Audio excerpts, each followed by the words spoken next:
Assalamualaikum warahmatullahi wabarakatuh. Assalamualaikum teman-teman. Kembali lagi di vlog channel saya Dewi Novianti. Apa kabar semuanya? Semoga sehat semuanya. Alhamdulillah saya juga sehat, anak-anak juga sehat. Nah, hari ini kemarin setelah vlog perkenalan ya, perkenalan keluarga kecil saya, hari ini saya mau sedikit cerita tentang tadi ya, pernikahan. eh, saya menunggu hamil di pernikahan saya sampai 10 tahun pernikahan. Jadi apa sih kisahnya, seperti apa? Mungkin di sini ada teman-teman yang juga kondisinya sama seperti saya gitu ya, belum belum hamil usia 10 tahun atau misalkan lebih, ada yang lebih atau kurang dari 10 tahun. Jadi saya nikah sama suami itu akhir Mei tahun 2009. Jadi saya nikah. Nah, memang pada saat itu proses pernikahan saya dengan suami itu terbilang cepet ya teman-teman. Jadi terbilang cepet banget. Jadi saya itu kenal sama suami, dikenali sama temen, kemudian juga apa namanya, eh, dikasih biodata suami, kemudian biodata saya, tukar biodata gitu. Nah, tidak lama, prosesnya sekitar 2 minggu kalau nggak salah ya, sekitar 2 minggu dari kenal sampai nikah. Akhirnya kita nikah tadi ya bulan Mei. Jadi 2 minggu perkenalan saya dengan suami. Cepet banget, memang cepet banget, bahkan teman-teman tuh kaget, semua orang tua saya juga kaget. Nah, tetangga pun sama. Jadi tetangga pun pada saat itu berpikir ya, tadi ya, kalau nikah cepet-cepet orang-orang mikirnya saya hamil duluan. Jadi apa, dikiranya saya hamil duluan. Nah, ternyata setelah saya nikah sebulan, 2 bulan, sampai setahun itu saya belum hamil. Dan pada saat itu saya apa belum terlalu kepikiran. Nah, setelah teman-teman saya yang menikah kemudian, dan mereka ada yang sebulan langsung hamil, ada yang bahkan berapa minggu langsung hamil gitu ya, nggak lama seperti saya itu mereka udah mulai hamil. Nah, saya udah mulai ketar-ketir, udah mulai, kok saya belum hamil ya gitu. Dan tetangga, teman-teman juga udah banyak yang nanya, kok gue belum hamil sih. Kalau ke undangan nih paling berisik banget itu, karena malas banget ketemu orang tuh, kok belum hamil sih, kok kalah dari si ini udah hamil padahal nikahnya duluan Uwi, kayak gitu gitu. Kok kalah dari aku, kayak gitu, lama ya, nggak bisa ya gitu gitu. Pernah kan pasti teman-teman ya yang lagi nunggu, hmm, yang betul dong prosesnya gitu gitu lah. Pokoknya itu tuh berat banget ya di pundak perempuan terutama. Mungkin laki-laki nggak terlalu eh, banyak pertanyaan itu ya, tapi kalau perempuan tuh pasti pasti ditanya seperti itu. Jadi saat itu saya kalau pulang dari pengajian, kalau pulang dari undangan teman itu pasti nangis, selalu nangis ke suami tuh, kok kenapa ya kita belum hamil, aku belum hamil, saya kan itu suami, Pak Uwi belum hamil ya gitu. Dan suami selalu bilang, udah sabar aja, tenang, tungguin aja, gak apa-apa gitu. Sampai 2 tahun pernikahan tuh begitu terus, saya tuh nangis terus, bahkan hampir setiap bulan itu beli tes. Itu kalau pas garisnya satu itu sedih, belum, padahal baru telatnya 2 hari gitu kan. Mungkin kan juga sama ya, baru telat 2 hari udah beli tes pack, kan udah aduh, telat nih gitu, ternyata belum. Itu sedih banget deh gitu, ditambah dengan pertanyaan-pertanyaan dari luar itu, uh, menyiksa, kadang-kadang menyiksa gitu ya. Akhirnya memasuki 3 tahun pernikahan itu saya udah berhenti beli tes pack, udah capek sih, nah itu udah jadiin aja, nanti telat lama baru saya udah. Nah, menuju ke 3 tahun sampai 5 tahun pernikahan tuh saya udah lebih tenang, nggak mikirin apa kata orang. Kalau orang nanya, wih belum hamil, belum, doain aja ya, saya senyumin aja. Doain aja ya, saya bilang, bahkan doain ya, doain, saya bilang gitu. Kita kan nggak tahu doa dari siapa yang Allah ijabah, saya bilang gitu. Jadi tiga 3 tahun sampai 5 tahun pernikahan tuh saya udah gak terlalu mikirin, udah aja saya ya cuek, tidak cuek, terserah teman. Padahal teman-teman saya tuh anaknya udah 2, udah 3, Tapi di lubuk hati pasti nggak bisa dihilangkan. Tapi ya sudah, saya berjuang. Nah, memasuki ke 7 tahun pernikahan itu saya udah mulai agak goyah lagi. Aduh, ternyata udah 7 tahun ya gitu. Nah, kemudian ada saudara saya ke rumah sakit negeri. Nah, dia ke dokter itu, kemudian entah berapa bulan dia langsung hamil. Dia langsung kan WA saya waktu itu, nih ke dokter ini, teteh ke dokter ini, langsung hamil. 2 bulan 3 bulan hamil. Saya semangat dong, coba saya kan. Oh ya, apakah bulan-bulan sebelumnya, tahun-tahun sebelum itu saya nggak berusaha minum apa-apa atau ngapa-ngapain? Sebetulnya usaha ya, dari sisi, maaf ya mungkin usaha, cuma ya itu tadi ya, karena pada saat itu suami itu lagi fokus di usaha, jadi mungkin entah beliau nggak terlalu fokus di situ, di bawah santai, jadi kita tuh nggak terlalu ngoyo dari sisi minum semua gitu. Nah, jadi saya sama suami itu terbilang yang agak pemalas ya, aduh jangan diikutin banget ini, tapi memang saya begitu, entah ya. Jadi misalkan saya beli madu nih, jadi madu subur atau apa, saya minum baru 2 atau 3 kali, lupa lagi. Apalagi suami itu kalau saya nggak kasih, nggak minum gitu. Jadi seperti itu, jadi selama beberapa tahun itu seperti itu. Jadi kata suami, saya bilang sayang juga gitu kan, nggak selalu, nggak sampai habis.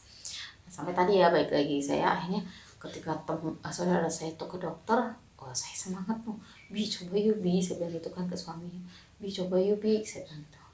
Ya udah ayo gitu. Nah, pas ke dokter itu dokternya galak sih. Jadi pas saya ke dokter itu udah nungguin lama banget, ya Allah, saya nungguin dari asar, dokternya datangnya maghrib. Itu saya udah lemes banget ya.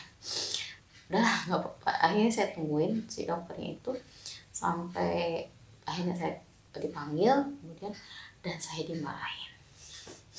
Jadi dokternya bilangnya, kemana aja, udah 7 tahun 8 tahun, udah 8 tahun nikah baru ke dokter. Saya langsung nggak berkata apa-apa, saya diam aja, saya bilang iya dok, saya bilang gitu. Ayo jangan gitu dong gitu. Sampai itu saya dicek di USG, terus malah dibilangnya saya kandungannya kuat, kandungannya bagus, cuma memang ada sedikit miom kata dokternya waktu itu, 0, berapa lah, kecil banget, nggak berpengaruh kata dokter. Walaupun saya agak deg-degan, tapi nggak apa-apa, ini udah dijaga makannya, dikasih vitamin kayak gitu-gitu. Nah, tapi saya nggak mau lagi ke dokter itu ya, karena tadi ya ya saya bilang saya terlalu dimarahin deh saya waktu itu, nggak mau lagi deh kayaknya gitu. Nah, udah ke dokter itu, belum hamil juga sampai ke 8 tahun pernikahan. Nah, teman saya ke dokter ibu dan anak di Bogor yang terkenal, ada banget, dan saya memberanikan diri ke situ dengan suami, dan itu lumayan menurut saya waktu itu, lumayan harganya gitu ya, karena ke dokter sebelumnya itu ya saya paling 200.000 kalau nggak salah saya habis waktu itu. Jadi ke dokter ini, kata teman saya, coba aja ke situ gitu. Akhirnya saya bilang, yuk Bi, mau yuk, saya bilang gitu kan. Ayo deh kata suami gitu, sambil dicek sperma waktu itu.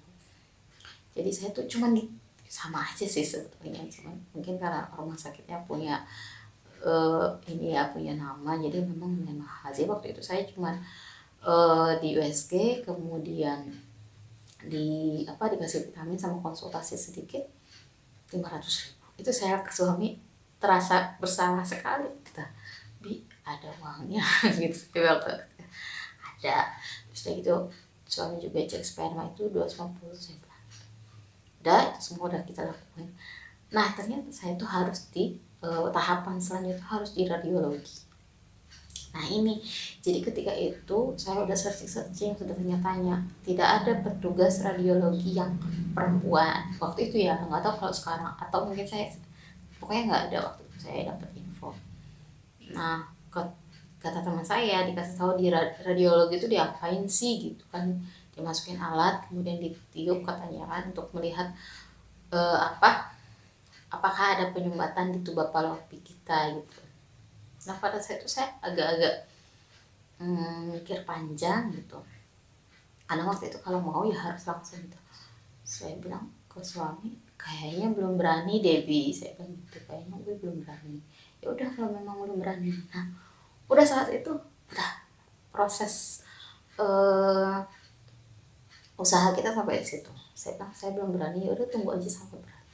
Dan pada saat saya masih belum berani, hingga akhirnya menuju ke 9 tahun pernikahan.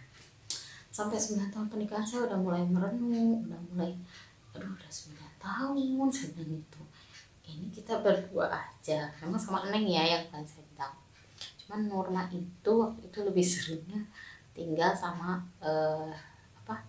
main sama ibu saya, karena di rumah ibu saya itu banyak ponakan, jadi mereka Neng lebih sering di situ dibandingkan di rumah saya berdua.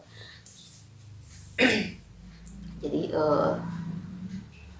seperti itu ya kondisinya. Terus ini saya enggak gimana, saya bilang gitu kan dalam hati. Hingga akhirnya suatu saat saya bilang sama suami, itu benar-benar saya udah takut juga gitu tanya sama suami. Terus juga tapi saya beranikan diri ya, saya bilang gini ke suami, Bi, ini kalau misalkan Allah nggak kasih kita ngomongan gimana, saya bilang gitu. Nah, pada saat itu apa jawaban suami saya? Suami saya jawabannya seperti ini. Jadi kata suami saya waktu itu, anak itu rizki dari Allah, pure murni kehendak Allah, nggak ada yang bisa maksakan makhluk dimanapun.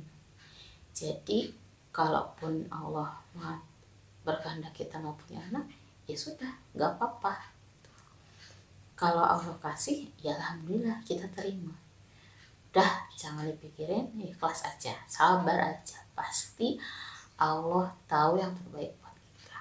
Udah pada saat itu suami saya bilang gitu. Pada saat itu juga saya tenang sih, karena suami itu bukan tipe yang ini juga penting ya buat para suami di rumah. Jadi suami saya tuh nggak pernah nanya gini, kok kamu belum hamil sih, kok kamu head lagi sih. Dia tuh nggak pernah, sama sekali tidak pernah selama 10 tahun pernikahan itu nggak pernah. Saya pernah tanya, kenapa sih kamu nggak pernah nanya, saya bilang gitu. Kata suami gini, kalau saya banyak bertanya atau banyak menuntut, kamu akan semakin terbebani. Jadi biarin aja. Atau saya tahu kamu udah hamil atau enggak, pasti kan ngomong gitu. Oh, saya kayak gitu. Jadi seperti itu. Jadi jangan, karena kita tuh perempuan tuh udah terlalu terbebani dengan pertanyaan-pertanyaan di luar, ditambah dengan dari suami tuh semakin kita tuh aduh aku nggak punya gimana nih gitu, semakin takut lagi ya. Jadi udah pada saat itu saya udah lebih tenang. Kemudian saya bilang dalam hati, nah setelah itu saya bilang dalam hati saya berbicara dalam hati saya sendiri sama Allah. Saya bilang gini, ya Allah, Allah maha hebat, Allah maha kuasa. Allah, kalau Allah sudah berkata kun fayakun, pasti jadi, dengan atau tanpa saya berusaha Allah pasti kasih. Kalaupun saya tidak melakukan apa-apa, kalau Allah mengatakan jadi. Kalaupun saya berusaha dengan sekuat tenaga seperti apapun, kalau Allah bilang tidak. Itu ya Allah, saya ikhlas apapun ketentuan Engkau, bagaimanapun keputusanmu. Saya itu dalam hati. Kemudian saya ikhlas, saya ridho apapun keputusan yang Engkau berikan. Allah maha baik, Allah tahu yang terbaik, dan Allah pasti berikan yang terbaik. Dan saat itu saya udah gak mikirin apa-apa, terserah kalau mau kasih atau enggak, terserah. Pada saat saya bilang udah aja. Nah itu di akhir di usia ke-9 tahun pernikahan saya. Ternyata ketika mau 10 tahun pernikahan, saya tahu saya hamil itu bulan April, dan saya pernikahan ke-10 itu bulan Mei kan. April saya hamil, jadi kesebutan menikah.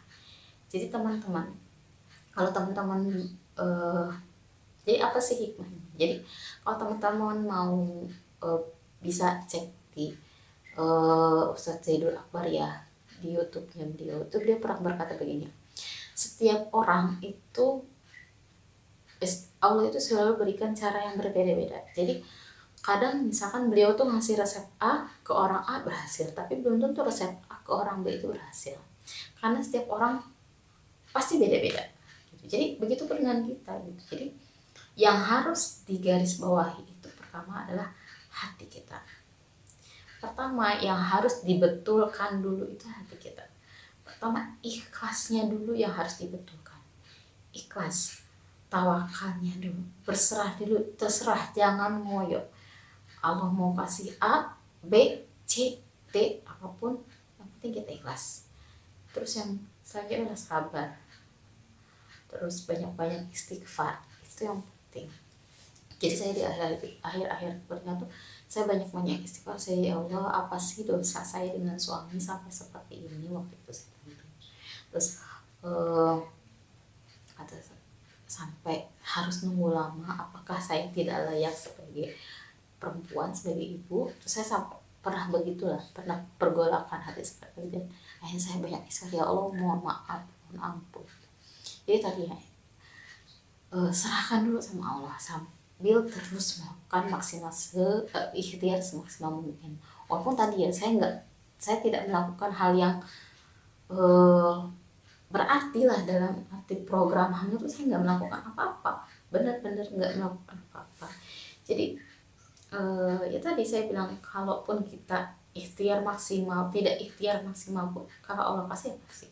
Tapi kalau teman-teman lakukan ikhtiar semaksimal mungkin, tapi ikhlas dulu, ditata hati kita biar ikhlas. Jadi apapun nanti hasilnya kita nggak sedih gitu. Jadi setelah itu ya tadi ya, setelah apapun boleh dilakukan caranya gitu. Nah mudah-mudahan ini bermanfaat ya. Jadi nanti saya bikin lagi ya vlognya tentang gimana kelanjutan setelah saya tahu saya hamil. Nah itu ya teman-teman, semoga ini bermanfaat. Mudah-mudahan yang lagi nunggu momongan segera dikasih momongan. Anak pun ujian, belum punya anak pun ujian, semuanya Allah kasih pasti ujian, tergantung pasti semampu kita, tidak mungkin di luar kemampuan kita. Dan kalau suami saya pernah bilang, yang menunggu momongan perempuan-perempuan pilihan. Jadi kita itu perempuan pilihan Allah. Jadi bersabar, berdoa, ikhtiar, dan tawakal. Mudah-mudahan bermanfaat. Sampai ketemu lagi. Sehat selalu, berkah. Assalamualaikum.